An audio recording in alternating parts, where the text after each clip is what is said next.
अस्सलाम वालेकुम my YouTube family, how you? I hope सब ठीक ठाक होंगे और मज़े में होंगे। तो मैं आज बना रही थी 2 रेमेडीज़ कह लें या 2 रेसिपीज़ कह लें बच्चों से रिलेटेड। तो मैंने सोचा कि मुझे आपसे ज़रूर शेयर करनी चाहिए क्योंकि आप मेरी फैमिली हैं। तो नंबर 1 पे मैं बना रही हूँ एक ब्रेन बूस्टर। चूँकि आजकल बच्चों की स्टडीज़ का बर्डन बच्चों पे बहुत ज़्यादा है, इनकी रूटीन भी बहुत टफ है। तो इसलिए मैं बच्चों के लिए आलमंड ब्रेन बूस्टर बना के रखती हूँ। तो वो जस्ट 1 टेबल स्पून उन्होंने खाना होता है। ये इनकी मेंटल हेल्थ के लिए बहुत अच्छा है और ये जस्ट बच्चे नहीं बड़े भी खा सकते हैं।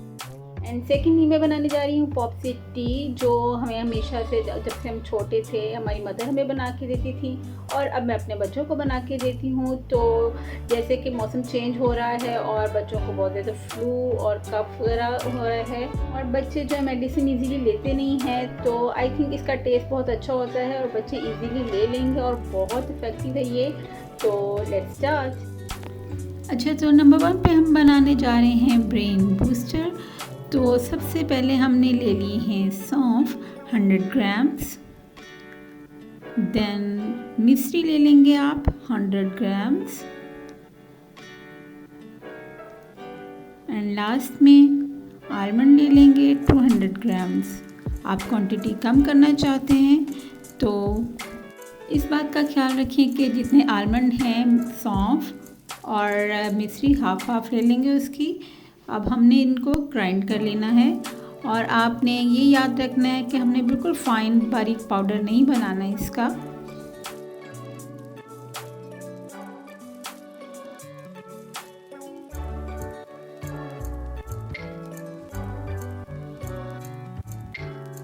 So here is our brain booster is ready. ये जस्ट ब्रेन को ही बूस्ट नहीं करता, हमारी आई साइट के लिए भी बहुत इफ़ेक्टिव है। वैसे तो आप इसको दिन में किसी भी टाइम ले सकते हैं, लेकिन अगर आप इसको सुबह निहार मुँह लेंगे और नीम गर्म दूध के साथ लेंगे तो एक्सीलेंट हो जाएगा जी। तो सेकेंडली हमारी पॉपी सीड टी के लिए हमें चाहिए बादाम हाफ कप, हमने उसको भिगो के रख लेना है और खसखस लेंगे हम 4 टेबल स्पून। इसको हमें अच्छी तरह से वॉश कर लेना है और इसको भी हमने भिगो के 3 से 4 घंटे के लिए छोड़ देना है।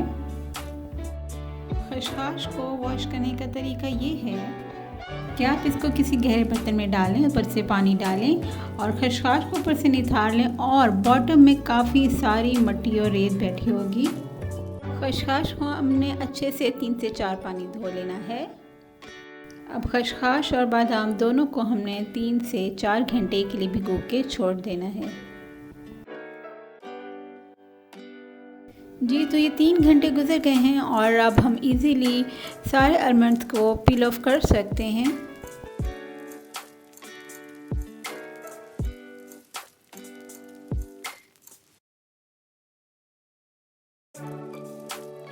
जी, तो बादाम हमारे छिल गए हैं, इनको हम करेंगे साइड पे और अब हम पॉपी सीड्स का जो पानी है वो निकाल लेंगे, ड्रेन आउट कर लेंगे।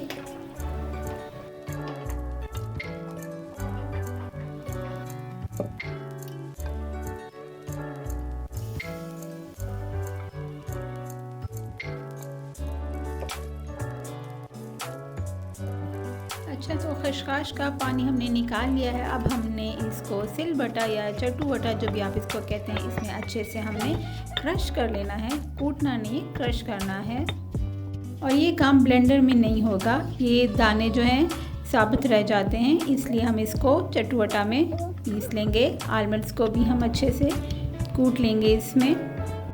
अब इसको मज़ीद बारीक पेस्ट बनाने के लिए हम इसको ब्लेंड करेंगे ताकि जब हम इसको कुक करें मिल्क के अंदर तो सारा फ्लेवर अच्छे से दूध में आ जाएगा, इसलिए हम इसको फाइन सा पेस्ट बनाएंगे।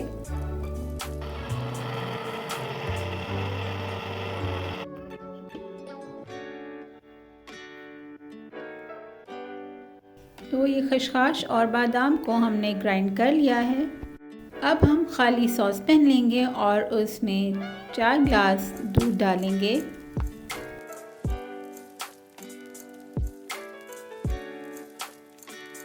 Now we add almond and poppy seed mixture.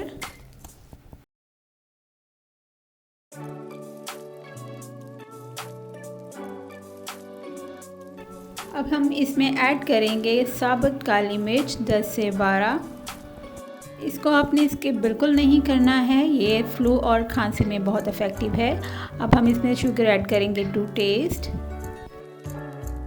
अब हमने इसको कुक करना है लो फ्लेम पे, ताकि अच्छे से सारा टेस्ट और फ्लेवर जो है खसखस, बादाम और काली मिर्च का दूध में आ जाए।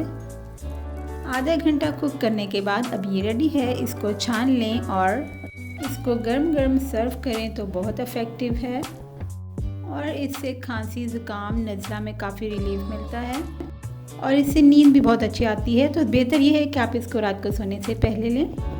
ओके दी व्यूअर्स, इसे ट्राई करें और मुझे दुआएं दें।